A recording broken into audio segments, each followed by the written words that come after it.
সাথে আমার দেখা হয়েছে, পার্সোনালি কথা হয়েছে, এবং উনি না আমার চোখে আসলেই উনি একজন হিরো। হ্যাঁ, এবং উনি কিভাবে হিরো জানেন?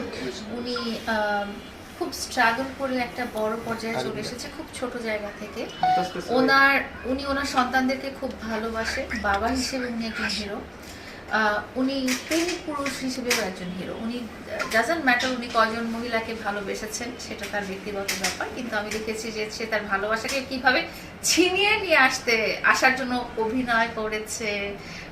তারপরে কি বলবো, শক্ত অবস্থানে গিয়েছে, মামলা করেছে, অনেক কিছু করেছে, বাট সব কিছুই করেছে তার ভালোবাসার মানুষটাকে ফিরিয়ে আনার জন্য। সো সে আমার চোখে আসলেই হিরো। বাট আমি ওনাকে একটু অ্যাডভাইস করব বর্বর হিসেবে, বলবো যে এখন যেই জিনিসটা নিয়ে অনেক লেবু কচলানোর মতো অবস্থা হয়ে গেছে, সেই জিনিসটা এখন একটু পজ দিতে।